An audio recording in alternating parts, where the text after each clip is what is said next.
Welcome to Future Talk. On today's program, we're going to discuss whether the many urgent problems facing the human race right now can be explained in terms of human genetics and human biological imperatives, and whether these things may also point to a way to overcome these difficulties. My guest is Rebecca Costa, well-known American sociobiologist, host of the syndicated radio program The Costa Report, and author of the 2010 book The Watchman's Rattle, which received high praise from leaders ranging from scientist E.O. Wilson to Richard Branson to Donald Trump. Rebecca, great to have you on the program today. Thank you for having me. So tell me, what exactly is a sociobiologist and what does a sociobiologist study? Well, we study the evolutionary reasons for modern behavior. That's probably the easiest way to explain it. Does that change over time? Does our behavior evolve, or are we still acting like we did in the caveman days, but with more sophisticated equipment? Well, there's always going to be remnants of, as you say, caveman behavior, because we don't change biologically overnight. Social evolution moves at a very, very fast clip, and never before as quickly as it is now. I think we can all agree, we're being inundated by more information than at any other time in human history. In fact, Eric Schmidt, the CEO of Google, says that we're generating as much data every 48 hours as we did from the dawn of humankind to year 2013, which basically means we go home from work on Friday and that entire universe of data has been recreated Monday morning when we come in. So social evolution moves rather quickly and it begins to accelerate over time, whereas biologically we're pretty much trapped in the same biological spacesuit that we've had for the past million years. Now, are we better off for having all of this information, or were we just as well off before all this technological development? Well, I think I can't really answer that question. It's a mixed bag. For me, at least personally, I feel a bit overwhelmed, and I probably speak for a lot of people watching the program today. Our brains aren't, it's not as though that they're developing as fast as the information's coming at us, which creates a bit of a dilemma for us. So you like to talk about how our biology and our genes affect how we deal with the world's biggest problems. So what are some of the big problems that we're dealing with that might have their answer in genetics? Well, as an example, violence. Violence is natural in nature. Violence serves a purpose to protect ourselves from predators, from threats, to protect territory that's vital for giving us the things that we need to survive. So every species, given certain circumstances, will act violently. And we're having a lot of difficulty with that in modern society. Now, today we have the ability to actually literally destroy the world, so the means of destruction are greater than ever before. Is there anything in our genetic makeup that might point to a way to reduce the level of violence? Well, I don't think that violence is going to get cleansed from the human predispositions or our genetic makeup anytime soon. Given certain circumstances, you and I would act violently. Someone came after my kids, I'd turn into a mama grizzly bear. So there are certain circumstances in which our bodies are designed by nature to flood with chemicals to either fight or flight, right? I mean, that's what that mechanism is all about in our bodies. So I don't think that's going away anytime soon. The question is, how do we handle it? How do we manage it? One way to think about the human organism is that we have the lower instruments of our genetic inheritance, which we share with the lower animals. Those are things like fight and flight, right? And territoriality, tendencies toward violence when we feel threatened. Reacting negatively to things that are strange to us or unusual. But then we have this second great gift that we have evolved over many millions of years, and those are the higher instruments of our genetic inheritance, and that's our ability to postpone gratification, to think rationally, even though we might feel emotional. We might feel like we want to fight somebody, but we know that that's not the best way to handle our conflict. Well, I haven't noticed that postponing gratification is a major element in today's society. It seems like people are rushing for their gratification as soon as possible, no matter who seems to get in the way. Is that one of the problems we have to worry about? It is one of the problems, and I'm glad you brought that up, because the fact is, if you have a choice between the lower instruments of our genetic inheritance, which we share with the lower animals, and the higher instruments, right, such as foresight, the ability to do thought experiments and know what the consequences of our actions are, and then do something in the present not to have a negative outcome. These things took millions of years. They're Mother Nature's greatest creations, and they elevated humankind to the top of the living pyramid ahead of all other living organisms on the planet. So when you think in terms of that, you would think that we would choose the higher instruments of our genetic inheritance. But you can see that consumerism and the political infrastructure, they're all catering to these lower drives, these lower instincts, and we're willingly falling into that trap, which makes us, even though we've got more sophisticated assets, we're not choosing to use them. So is that because we're being led astray by bad people who are manipulating us for their own profit? No, we're individually accountable. Nice try, but no. So you're saying, I don't believe there's some conspiracy theory and people are leading us astray. I mean, we're not rats and there's no Pied Piper.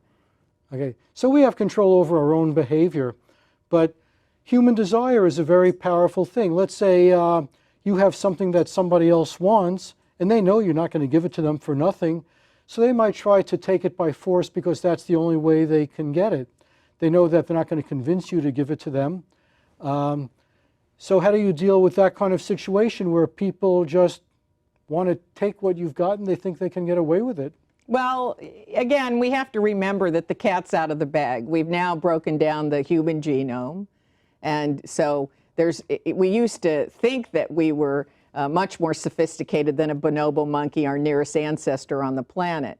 But the fact is we have less than a 5% difference in genetic makeup. So now we can't hide from that. So, but think about it. With less than a 5% difference from a bonobo monkey, think of how we've leveraged the heck out of that 5%. I mean, it's quite spectacular. The human organism is such a spectacular animal and such a miracle when you think about it. With less than a 5% difference from an animal that lives in troops in the jungle, we've been able to go into outer space, invent mathematics and language, sink to the deepest depths of the ocean. I mean, this is spectacular. We are an incredible creature, and yet we have not risen to our highest capability. In my view, we're behaving more like bonobos than we are the organism that nature has created. What would our highest capability look like? I mean, people have physical needs. You need to eat, you need shelter, you need space, and it's a competition. There are a lot of people living in a relatively small space, so no matter how evolved we are, isn't there still going to be a bit of a crunch? Well, there could be, except for that we have facts. And when we make decisions that are fact-based, as in how many people can the planet actually support, And which ones have to leave if it's too many? Well, I don't think anybody's leaving the planet in any, but the point is well taken. We know how many people, right? How many hectares of land are required. We've done all the math. How many hectares of land are required to grow enough food to support certain people, a certain number of people? So we've done all the mathematics. We know, and yet. And we certainly have the technology like birth control to allow us to fulfill our instincts, our sexual desires without procreating, right? But so, you would think that we would use the technology and the science we've developed in terms of birth control, and we would look ahead and see the consequences of unbridled population growth, and that we would make more rational decisions. Well, some people do that. Some people limit the population. But others want to have as many children as possible. They say, let that other group control their reproduction. We'll have as many children as possible and we'll eventually be more powerful and take over. Yes, bonobo monkey behavior. That's that 95%. We're talking about the 5% and the 95%. So when you have people that say, well, I'm just going to make as many babies as I want, and I'm going to ignore the facts of what that does to the earth, and perhaps the influence it will have on the quality of your children's lives, then you're dismissing the facts, and you're now succumbing to the lower instruments of your genetic behavior. Look, bonobo monkeys will try to have sex with everything. They'd try to have sex with these chairs, right? I mean, they don't have any governor or anything to stop them. But where it's unforgivable for the human species is we have a choice. We have free will, and we have the factual data and information. So we can make better decisions. We just simply aren't. Well, this raises the question, do we have a specific purpose in being here? Do we have a moral obligation to work for the well-being of the species as a whole? Or should each person only consider his own individual well-being? Well, we were designed to be a troop-dwelling organism, right? So this is why if you come after my family, I'm going to defend my family. Against other families. Right, if you come into my home, which is my territory, right, and you're uninvited and you're a stranger, I'm probably going to attack you. I mean, we still have the vestiges of those emotions, right? But if you come into my home and you're a child, or you come into my home and you're a friend of somebody else, or you made a mistake, I shouldn't attack you. I should actually get some information or some data. So I have the capability of putting a pause in there before I act, which other organisms don't have that capability. And I have the opportunity to investigate and to analyze and to make a decision. We don't seem to be headed in that direction right now. In fact, I would argue as we get more and more data, we become confused over what is an unproven belief and what is a fact. And we become much more reactive to people with charismatic personalities and unproven beliefs than we do make fact-based decisions. If we were making fact-based decisions, the subprime mortgage collapse wouldn't have happened. It happened because a lot of experts in the financial community, didn't understand what a credit default swap really was when it all came down to it. Well, don't most of our decisions ultimately end up being based on insufficient information? I mean, there's very few things that we do that we really know for certain that it's going to turn out a particular way. Well, I'm a scientist, so I'm not very confused about facts. If I take keys and I drop them, let go of them, they drop to the ground every single time. Not once have they floated in suspended animation, not one time. A speed of light, again, a fact. I mean, there are certain facts that we have, and there's certain evidence we have, but we're having a really hard time right now in society with the information we have and what to do about it. So what do you think? There's not agreement on how to react. Well, what do you think the most important problem is that needs to be solved? And does it require kind of a collective response, or can each individual solve it for his own sake? Well, this is going to be a pretty heady answer, but I'll take a stab at Please. it because that's a big question, and I don't think I was quite prepared for it. But let me try to answer it. I think the biggest problem we have today is that we have the data and information to act on events which are highly likely to occur in the future, and through artificial intelligence and predictive analytics, we're going to get to a point where we're going to have 100% certainty that an event is going to happen in the future, an event which has not manifested yet. And I think where we're having problems right now is with preemption. We don't know what to do. Let's take terrorism as an example. We know who the suspects are, right? We know they've been trained. We know where they live, but they haven't done anything yet. And so we're in a legal system right now where they actually have to do something. And the something they're going to do is going to be pretty terrible. But we can't act until they do. And that's what I mean by preemption. We have data right now that will let us know that an athlete is going to get something called CTE, right? X number of concussions, and a substance develops in the brain, and they're going to have problems later on. But what are you going to do? Are you going to shut down football in the NFL? Well, it's a question of risk tolerance. How much risk are you willing to endure to achieve a desired goal? But what happens when you know what's going to happen in the future? What happens when our foresight becomes further out and very precise? Do we have an obligation to preempt a negative outcome? Or are we going to let the outcome happen and then scramble around and react to the outcome? This is the great question for society right now. Well, if we want to preempt it, maybe we'll have to change some of our laws. So right now we have certain legal protections. You can't put somebody in jail just because you think they might do something. But if people felt sufficiently threatened, they could change the law where the government had the power to arbitrarily arrest people, but then much of the world would consider you the enemy. See, we look at terrorists and we say, well, we're the good guys and they're the bad guys. But they say, well, we're the bad guys. We have this terrible civilization and they're going to tear it down and burn it down and replace it with something more to their liking. I agree with you, but we now have technology, and predictive analytics is making it more and more precise as to what's going to occur in the future.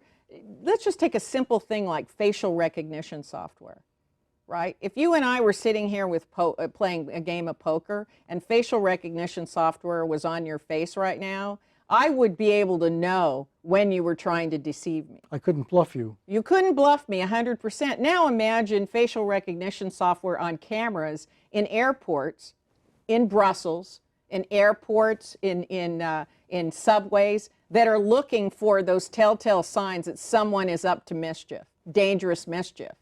Now my question is, we've identified that person. Do we have the right to pull them aside? Do we have a right to check their bag?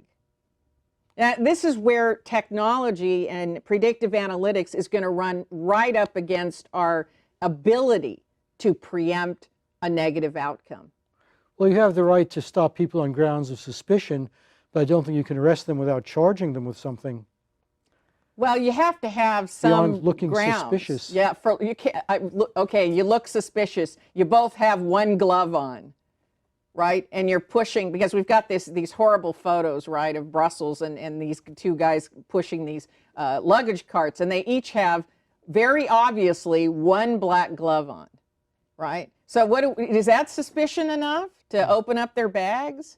But the thing is, there are two opposing sides, and we're trying to anticipate them, and they're trying to anticipate us.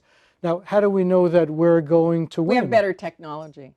But they can steal our The technology. good guys still have better technology, Right. Marty, and the good guys can still win if we're prepared to preempt. But this runs up against what are my rights as an individual. If I haven't committed any crime, to what extent can you come after me? You asked me a big question, and my answer is the big problem we have in society today is preemption based on data, and the fact that that data is going to get more and more accurate with time, to the point where almost within 100% certainty we're going to be able to predict a person's action and a consequence. We're already there. Think about it. 50 years ago, we couldn't have told you when a hurricane was going to make landfall and where. We couldn't evacuate a whole city. We couldn't have told you what the sex was or the health would be of a newborn. We couldn't have told you when an economy was ready to collapse. We're able to do those things now. And that's a phenomenal power for an organism that is appealing to the instruments of lower animals. We're basically bonobos with power. That's a scary place to be. But every time we solve a problem, don't new problems come along to take its place? Will we ever get to the point that, well, we have no more problems, we've solved everything? No, but machines may solve them for us.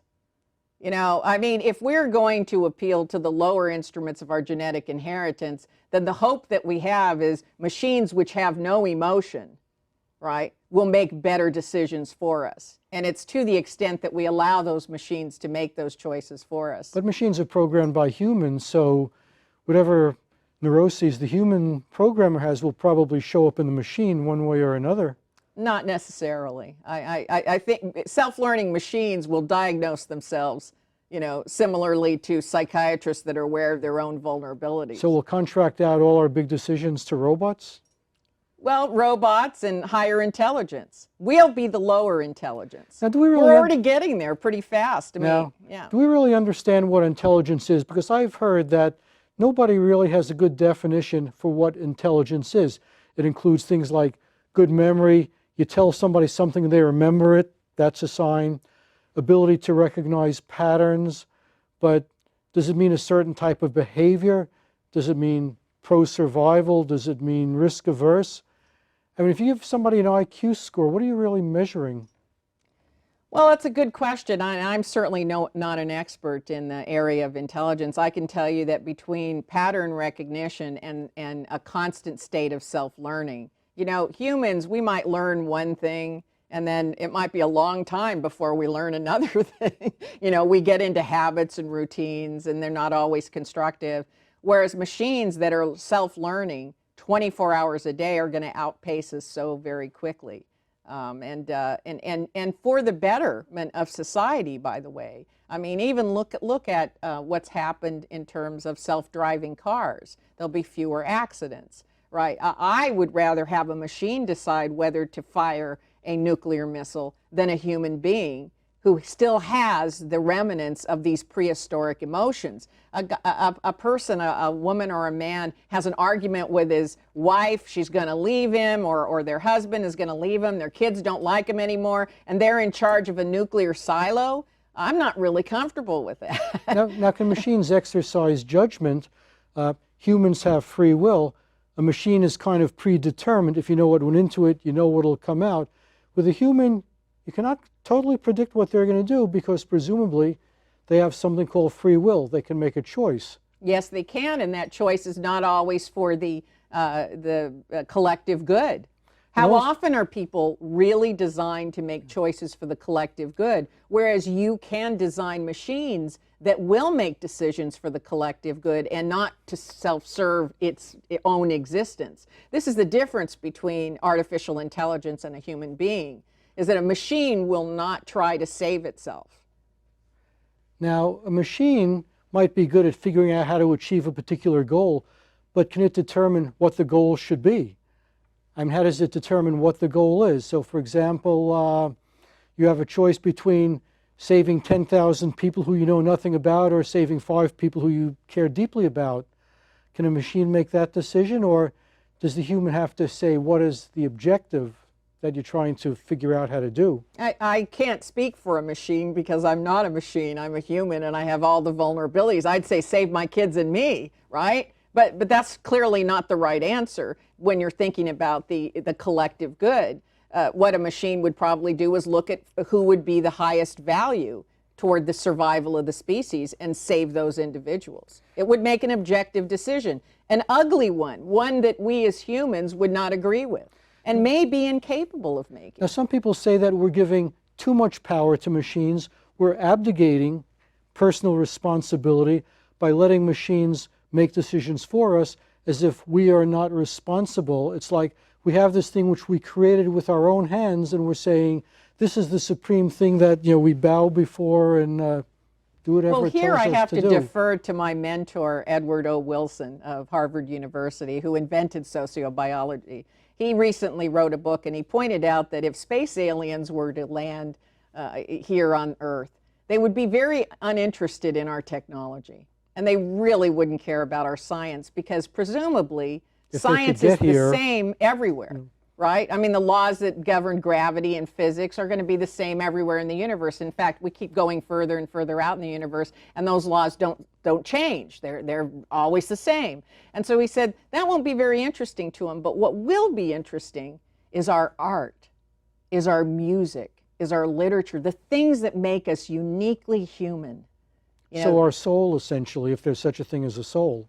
Right, because that won't be on other planets, right? That won't be replicated elsewhere. In all likelihood, that is what they would be fascinated by. Wow, how did you develop that concerto? Maybe they'd be far more advanced than us in all those areas. But even so, even being advanced, the likelihood that they would have similar art or music or any of those things that make us uniquely human, again, the science and the technology won't be of much interest. So this may be a great opportunity. It may be a situation where many of the heavy lifting and the decisions about the world and humankind get pushed off. The scientific decisions that can be based on a factual basis get pushed off to machines, and humans are left to do what make us human.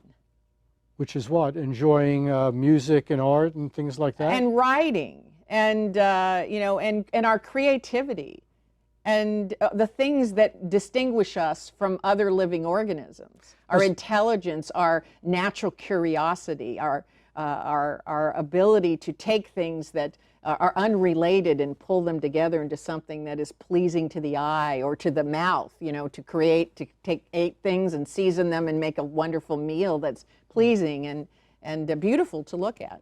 Well, that would be very creative. Now, some people are afraid that if people were freed of the obligation to make a living and had lots of leisure time, it's also possible they'll just indulge in all kinds of excesses without creating anything at all. Is that a risk? Like what people would do if they had unlimited free time and unlimited resources? Well, again, that's that crossroads, isn't it? We'll either go the way of the bonobo monkey and lay around and get fat and do nothing, or we'll appeal to the higher instruments of our genetic inheritance, right? Think about it. For millions of years, our brains have been coming to this point in time. It didn't happen overnight, right? And millions of years of evolution have catapulted us to the top of the living pyramid. This is a really sacred position. You would think that in nature you would take the assets, the strongest assets to your survival, and you would leverage the heck out of them. And do you think we will? Does it look likely that? Well, we're kind of unusual. It's hard to explain human beings in the context of nature. Because in nature, an organism will use its highest talent, its highest skill, to benefit its survival. And this is the first time, you know, of all the living species, this is the first time that an organism has a higher skill and has chosen not to use it to better its survival opportunities. I find that fascinating. That's the real story here. So is survival the ultimate goal, or is attaining some other state of being? Well, in nature, survival is the goal, right? I mean, 153 years ago, Darwin told us, I mean, everything that we're doing really is aimed towards survival and perpetuation of our species. Anyway, this is a great conversation, but I've got the signal, so we're going to have to wrap, unfortunately. Because we could go on. We could go on forever. For a minute, maybe we will afterwards. This is Marty Wasserman. I've been speaking with Rebecca Costa, noted American sociobiologist. We've been talking about how human genetics affects things. Visit our website, www.futuretalk.net. For Future Talk, I'm Marty Wasserman, and we'll see you next time.